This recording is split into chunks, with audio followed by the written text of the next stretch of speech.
Hey there, comic book fans. I'm back from the comic shop this week. And man, I got back just in time because we had a record-breaking heat day today of 93 degrees, and now we got a thunderstorm rolling in. So, boy, it just started raining out there. So if you hear any raindrops, that's why. But I got 6 new comics, but these 2 don't quite count. This a friend just gave me. Who will be the new Green Lantern, issue 182? It can't be. Not you. Never read this. I don't think I've ever seen this. It's Dave Gibbons' Green Lantern. I don't know if I have a Dave Gibbons. I'll have to start at Dave Gibbons. And there's a free Flash Force 2000. Who did this one? Was it Brett Blevin? No, Dennis Cowan penciled this one. Well, some interesting artwork in this double-sized issue. So that's just something I'll look at a little later. And this is what I made. Look at this. I'm inventing gag comics. Ooh, look. It's that new... I finally got my issue of Amazing Fantasy 15. Let's open it up. Oh, no, you've been Dazzlered. Oh, it's really Dazzler number 2. Oh. How's that for a gag gift for your favorite fan?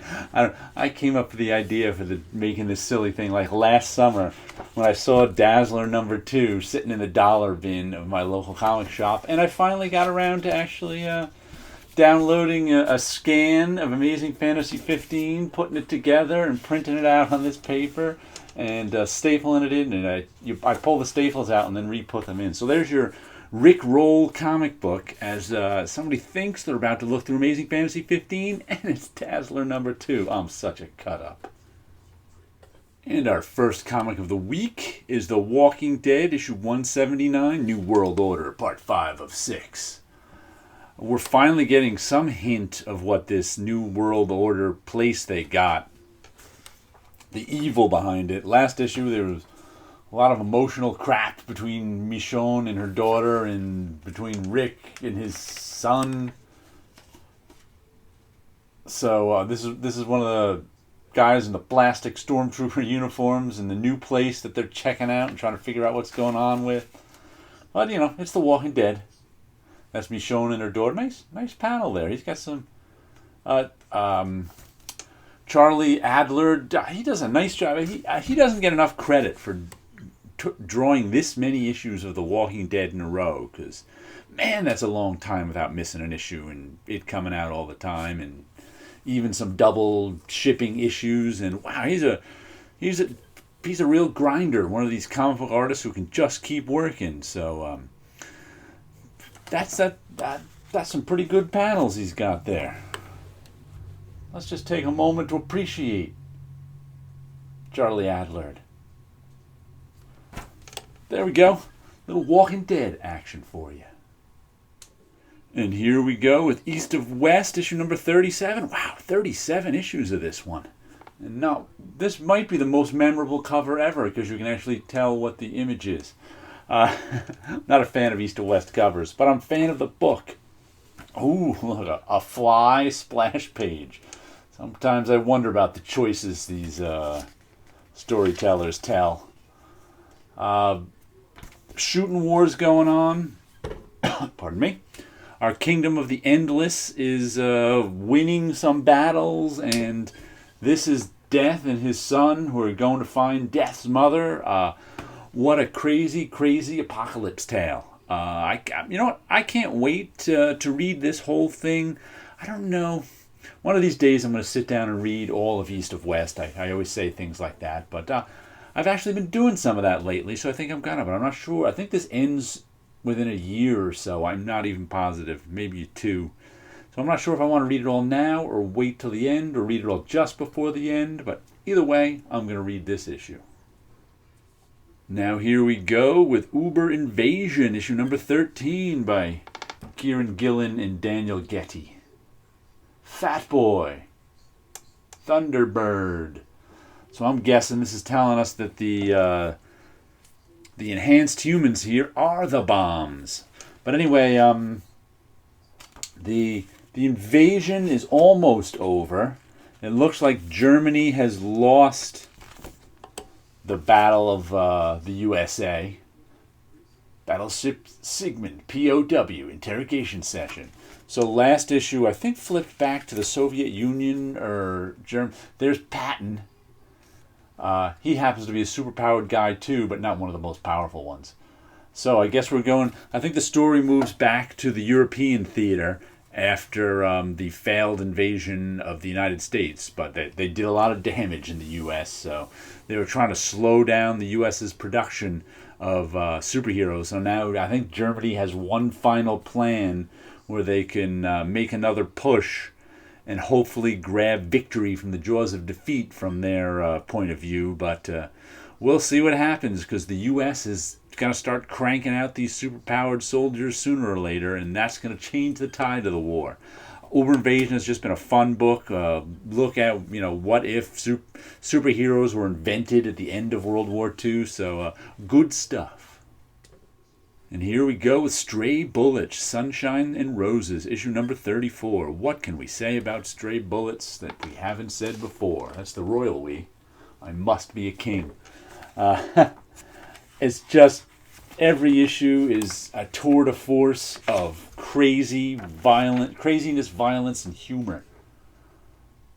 Looks like we're back with the mother character. Who's it? Amy Racecar's mother. All of a sudden I can't remember her name. Traveling, getting kissed with the younger Kretschmeyer brother, and the older Kretschmeyer brother has cut off his arm and ran away, and oh my goodness, all sorts of crazy stuff going on in Stray Bullets. Looks like they're back in Baltimore too from that scene. That's where this story originally started, in Baltimore. Then they stole some money from a drug lord and ran away. The drug lord is after him, and all his henchmen are, and lots of fun stuff like that. But it's one of those. It's one of those weird series where you can read any single issue, and it's kind of told in a self-contained way, but it's a big continued story. So just pick up any Stray Bullets you want and give it a read. Here we go with Terry Moore's Strangers in Paradise, issue number 3. Once again, if you've never read Strangers in Paradise before, pick up this series, because issue number 2 recapped everything you'd need to know about the first series to follow this story. It was amazing how well he did it, as our hero Kachu is got herself trapped on this cliffside in the middle of a snowstorm. But it kind of went through, it just went through all the, and look, these are, that's the guy from Rachel Rising.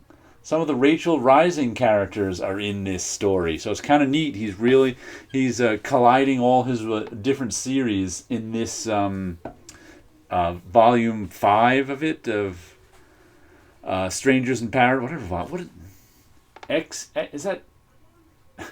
Is that 25? Oh, geez, I don't know. I think this is volume 5 of Strangers in Paradise, though. Let me see if I can find you the indicia. Nope, I can't. Oh well. But either way, pick up first 3 issues of this, and you can hop right on. You won't even be lost at all. And our last issue of the week is Hillbilly, issue number 9 by Eric Powell. I haven't seen an issue of this in months. It's been once again, another one that's doing a lot of done-in-ones, but a continued story, and it has just gotten better and better. Hillbilly is sort of a mythical guy who lives in the, I think it's the Appalachians. And there he is. He's got the devil's meat cleaver. That's his weapon that he stole right off of the devil's table somehow. There's an origin story in there somewhere. And he fights all of these other, there's a strange creature right there. He fights all of these mythical creatures in the mountains and sets wrongs right. And like that, he's just wandering the mountains, setting wrong. And sometimes he tells tales of his past, and sometimes it's the present. The story's got a lot of emotional weight to them. Man, there was one where the whole town got it bad. I forget which one it was. Some monster came in and killed the whole town, but then Hillbilly killed the monster. So it's just, but the town was his friends, so he was all sad. But just a very, very good, well-told stories. Eric Powell's just one of these master storyteller guys. So jump on Hillbilly. Finally, I'll give you a little look at my background artwork, which I pulled out some of these. I found these recently from 2015. I stuck them on a shelf. I usually have some places I put my old drawings, but this was in a different place. That was kind of cool. It's got all the. I don't know if I ever made a print out of this, but it looks neat. This is one. I think I made a print out of this. One of my masked faces. My True Face #4. Oh, okay. So I used this on one of my sketch covers. This was one of my Hypno Love Girls covers. I think I did a sketch for that. You can see all that blue line down there was the first sketch, and then I drew over top of that with a pencil. And all this blue line here is from my ink book. So that was a real tiny sketch in my ink book. That blue line that I drew over the top of. I randomly named them, lesser known. Drew this one 12, 21, 14. And that little red dot means I sprayed it with fixative so that the pencil won't smear. Just a spray fix that I use on drawings. Anyway, you guys all have a good week out there.